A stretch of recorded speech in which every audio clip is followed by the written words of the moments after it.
Hello guys, this is Anshu Verma and you guys are watching my YouTube channel Love Bytes Coding. So आज के इस video में हम देखने वाले हैं रिएक्ट जेएस के इंटरव्यू क्वेश्चन जो कि 2024 में पूछे जा सकते हैं आप लोगों से। तो ये क्वेश्चन बहुत ही इंपॉर्टेंट है। तो अगर चैनल पे नए तो चैनल को सब्सक्राइब कर लेना और वीडियो को लाइक कर देना अगर अच्छा लगे तो चलिए वीडियो को स्टार्ट करते हैं। तो गाइस चलिए आइए अपना पहला क्वेश्चन देखते हैं क्या है। आपका पहला क्वेश्चन है what is react JS and how does it differ from other JavaScript frameworks या लाइब्रेरीज। रिएक्ट जेएस क्या है? सिंगल पेज एप्लीकेशन है जो कि जावास्क्रिप्ट का फ्रेमवर्क होता है और इसको बिल्ड किया गया है जावास्क्रिप्ट पे। और यह इसलिए फेमस है क्योंकि यह सिंगल पेज एप्लीकेशन होता है जिससे यूज़र इंटरफेस अच्छा होता है। अब यूज़र इंटरफेस जब अच्छा होगा तो मार्केट में डिमांड बढ़ेगी। ठीक है, डिमांड बढ़ेगी तो ट्रेंडिंग होगा तो जॉब अपॉर्चुनिटीज़ बढ़ेंगी, जॉब अपॉर्चुनिटीज़ बढ़ेंगी तो आपकी सैलरी हाई पैकेज के साथ में ग्रो होगी।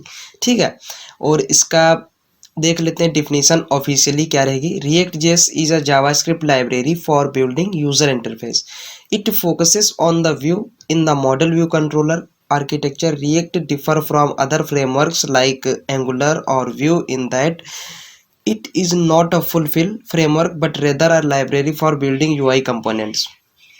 तो अपना नेक्स्ट क्वेश्चन है what is JSX in React JS and why is it use.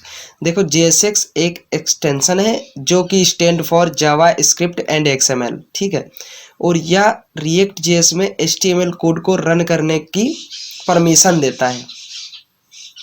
ठीक है, तो अब JSX लिखा कहाँ पे जाता है? देखो मान लो आपसे आपके बीच में ये H1 टैग है। ठीक है, अब इन दोनों में आपसे पूछा जाएगा कि JSX क्या है।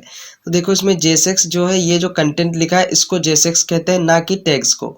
ठीक है, तो सिंपल सी बात है, रिएक्ट जेएस में जो भी टैग हमारा ओपन हुआ होगा वो क्लोज जरूर ही करना है वरना पूरा रायता फैल जाएगा, आपके कंपोनेंट में एरर आ जाएगी। ठीक है, तो JSX बेसिकली इस ऐसे ही वर्क करता है कि ये रिएक्ट जेएस में HTML कोड को रन कराता है। तो आपका नेक्स्ट क्वेश्चन है what is the purpose of the virtual DOM in React and how does it improve performance. पहले जान लेते हैं वर्चुअल डॉम क्या होता है। वर्चुअल डॉम हमारा एक्चुअल डॉम की सेम टू सेम कॉपी होता है। DOM stand for document object model. एक HTML का पूरा कंटेंट डॉम कहलाता है। ठीक है, जो कि मैं साइड में आपको दिखा दूंगा। तो अब क्या होता है, इसे परफॉर्मेंस कैसे अच्छा होता है, क्योंकि देखो ये हमारा रिएक्ट जेएस क्या कहता है, जब भी हम अपने कंपोनेंट में कोई चेंजेस करते हैं तो React JS directly actual DOM को छेड़ता नहीं है, पहले वर्चुअल डॉम में चेंजेस कर देता है उसके बाद एक्चुअल डॉम को चेंज करता है। इसीलिए परफॉर्मेंस अच्छा हो जाता है और इसका जो है यूज़र इंटरफेस भी अच्छा हो जाता है।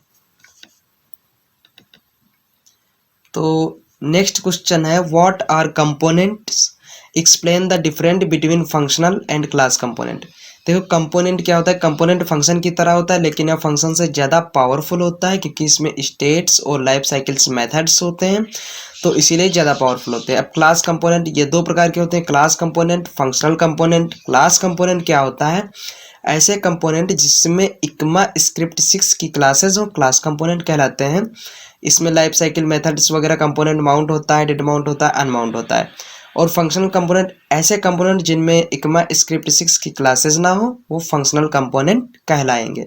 ठीक है, तो इसमें हमको परफॉर्म करने के लिए यूज इफेक्ट और यूज स्टेट का वर्क कराना पड़ता है। What is the significance of props in React and how do you pass data from a parent component to a child component? ये हमारा नेक्स्ट क्वेश्चन है। देखो प्रॉप क्या होता है, पेरेंट कंपोनेंट से चाइल्ड कंपोनेंट में डेटा पास करने के लिए बनाया जाता है मल्टीपल डेटा को।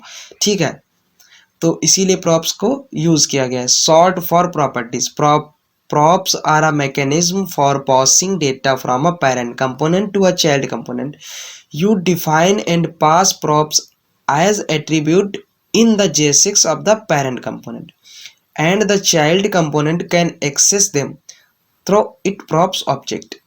मान लो हमारा ये पेरेंट कंपोनेंट है और ये हम बना लिए, यहाँ पे हमारा पेरेंट कंपोनेंट है, ये चाइल्ड कंपोनेंट यहाँ पे पास हो जाएगा और जहाँ पे एक्सेस होगा वहाँ पे प्रॉप्स हमको पास करनी पड़ेगी।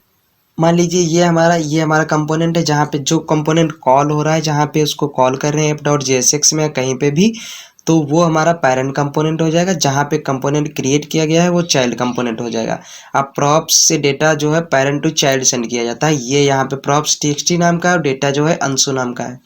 तो इसके पेरेंट कंपोनेंट में अब हमको चाइल्ड कंपोनेंट में कैसे एक्सेस करना रहेगा, यहाँ पे प्रॉप्स पास कर देंगे एज अ कॉल बैक की तरह, और जो भी हम अपनी प्रॉप्स का नाम रखेंगे पेरेंट में वहाँ पे इस प्रकार से ऐसे एक्सेस कर लेंगे props.txt।